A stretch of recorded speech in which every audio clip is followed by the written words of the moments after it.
यौम आज़ादी के सिलसिले में government higher secondary school Pakpattan में एक पुरवकार तकरीब का अहतमाम। जोया न्यूज़ नेटवर्क प्लस के पाकपतन शरीफ से नुमाइंदा बराए एजुकेशन ज़हीर बेग की रिपोर्ट के मुताबिक यौम आज़ादी की तकरीब ज़ेर सदारत मियाँ उस्मान गनी वट्टू CEO एजुकेशन मुनाकिद की गई, जिसमें Abdul Majeed Khan Baloch DEO secondary Pakpattan, Chaudhry Mohammad Yasin DEO elementary, Shahid Iqbal deputy DEO elementary भी शरीक हुए। मेहमान खसूसी मोहतरमा सादिया महर डिप्टी कमिश्नर पाकपतन के हमरा चौधरी जावेद अहमद MTA और मोहतरमा मोतिया मसूद खालिद MPA ने शिरकत की। मोहतरमा सादिया महर ने ह्यूमन किड्स पाकिस्तानी फ्लैग बनाने की तकरीब का इफ्तिताह किया। 1200 तलबा ने कौमी परचम बनाने में हिस्सा लिया। मियाँ उस्मान गनी वट्टू CEO एजुकेशन ने तमाम मेहमानान गिरामी को तकरीब में खुश आमदीद कहा। मेहमान गरामी चौधरी जावेद अहमद MPA ने कहा कि पाकपतन की तारीख़ में पहली मरतबा तलबा ने कौमी परचम बनाकर पाकपतन के बाशऊर अवाम के सर फ़ख्र से बुलंद कर दिए हैं।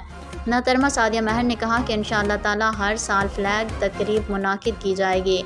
उन्होंने एजुकेशन डिपार्टमेंट, उस्तादा और तलबा की आला कारकर्दगी को सराहा और ज़बरदस्त खराज तहसीन पेश किया। इस शानदार तकरीब में मियाँ उस्मान गनी वट्टू, अब्दुल मजीद खान बलोच, चौधरी मोहम्मद यासीन को शील्ड से नवाजा गया। मियाँ उस्मान गनी वट्टू ने मोहतरमा सादिया महर को फ्लैग सेरेमनी का आइडिया देने पर शील्ड पेश की और उनके साथ चौधरी जावेद MPA, मोहतरमा मोतिया मसूद खालिद और मोहम्मद अब्दुल्ला तबस्सुम कोच परचम कुशाई को भी शील्ड पेश की।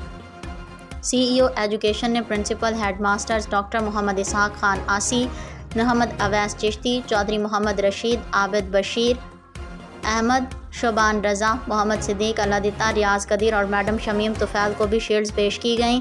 सिटी एरिया के तमाम PET साहिबान को CEO एजुकेशन ने आला कारकर्दगी पर शील्ड से नवाजा। तकरीब के आखिर पर प्रिंसिपल स्कूल हाजा सैयद जावेद हुसैन शाह और मिर्ज़ा ज़हीर बेग SST को भी पुरवकार तकरीब मुनाकिद करवाने पर शील्ड्स दी गईं और तमाम स्कूल स्टाफ को मुबारकबाद दी। आखिर में तिलावत, नात और मिनी नगमा पेश करने वाले तलबा को भी शील्ड दी गईं। मीडिया कोऑर्डिनेटर मोहम्मद जावेद अवामी ने प्रिंट मीडिया की नुमाइंदगी की। आखिर में पाकिस्तान की सलामती के लिए दुआ करवाई गई।